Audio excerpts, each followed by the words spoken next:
Hey guys, I wanted to do a Facebook Live for you to talk about an article I just recently saw online that is all about how to praise our kids and help them to learn to be successful. I think this is really great as right now at our school we are talking about self-esteem, the joy of being yourself.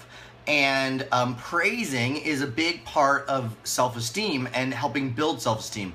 But I know we all, or a lot of us, there's this backlash against this everybody gets a trophy mentality, which is valid. Okay, and so I wanted to mention this article. I'm going to put it in the comments underneath this video after I'm done, so you can read the whole article. But it goes through some of the research done by Angela Duckworth, and Angela Duckworth has been doing some really amazing research. I've got a book of hers around here in my office somewhere.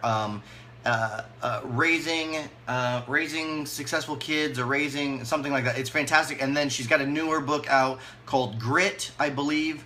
And she has done just really great research on what we can do to help our kids be successful as they grow up.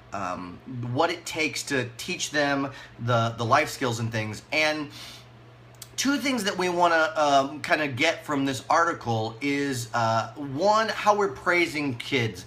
So they did this study. Let me read you these three points real quick about praising. So it says, one, praising kids merely for their innate abilities, such as their intelligence, actually makes it less likely that they'll grow up to enjoy learning to excel. Okay, so if we are just praising kids for how smart they are, how athletically talented they are, it's not helping them grow up to enjoy learning and wanting to excel. Here at Excellence Martial Arts, we always talk about wanting to strive for excellence, this goal that we have in the future. So we want to make sure that we're not praising kids for their innate abilities, things that they're already built into them. The next one it says is praising kids instead for the strategies and processes they develop to solve problems, even when they don't fully succeed, makes them more likely to try harder and ultimately achieve. So the idea here is that what we need to do, instead of praising them for how smart they are, how awesome they are at something, is praise them for the strategies and the things that they are doing to solve problems. When we see that they have issues, we see that they're struggling with something, praising them for the strategies, for the processes that they're working on to solve that problem, even if they don't actually succeed. Praising them for those strategies is going to help them try harder and then succeed in the end. Okay? And then the third one here, it says, and perhaps the kicker, the effect of these praise strategies can be qualified even when we're talking about children as young as 1 to 3 years of age. Okay? So this starts right away. Okay? Right away, your 1, 2, and 3-year-old can be learning these strategies, or learning this from the praise. Now, this kind of goes towards the idea of a fixed versus growth mindset. And the work of Carol Dweck and Angela Duckworth in these studies have talked about this idea of growth versus fixed mindset. And it's the idea that a fixed mindset is someone who thinks they and their actions show that they have the abilities that they have, and that's all the abilities that they have. And that they are who they are built already. Okay? That a growth mindset is the belief that we can improve and learn more and problem solve and find new ways of doing things over time. And we might, I've talked about this at our Taekwondo school before in our leadership program, and I think a lot of times we think we might have a growth mindset, but our actions show that we have more of this fixed mindset, and our actions are really, what count, all right? Because our actions kind of speak to what we actually believe internally. And so the most successful people are those that are a growth mindset, and we can develop that growth mindset. So a couple of things, if we want to, so in this article it talks about the differences between these two types of kids. So when it comes to goals, let me read you this a little bit. Students with a fixed mindset have one goal in mind. They look smart. Their goal is to look smart at all times and at all costs.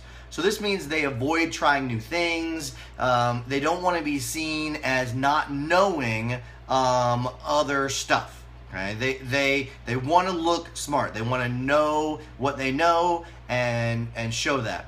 Students with a growth mindset don't care if they make mistakes. Their aim is to learn at all times, at all costs. All right?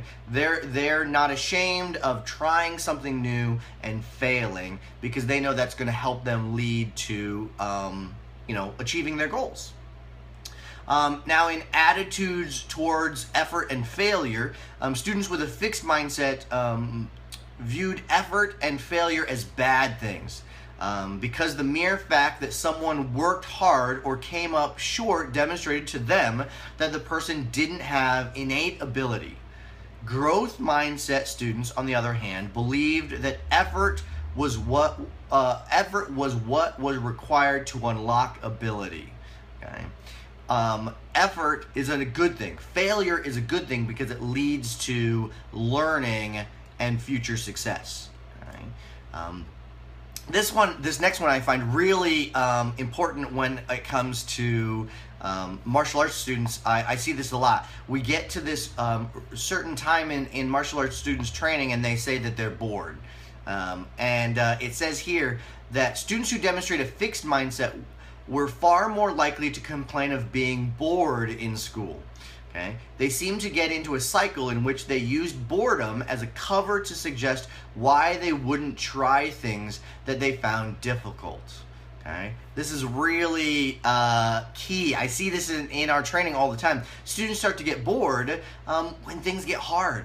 And that's a sign of this fixed mindset. Growth mindset students, on the other hand, looked at schoolwork as a series of challenges and puzzles to figure out. They were also less likely to complain that a teacher of a course or another external factor was responsible if they had difficulty. Okay, so this growth mindset. So this article is just fantastic. It goes on to more things, examples how you can help cultivate growth and fixed mindset, or not a fixed mindset. We don't want to cultivate that, but how we want to praise our kids and how we can help cultivate a growth mindset in children.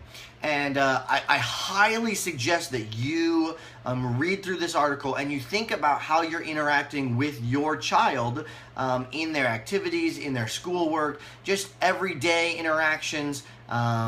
This article gives some great suggestions on how to help cultivate that growth mindset, which is just going to help them be more successful. So I hope you find this interesting and useful.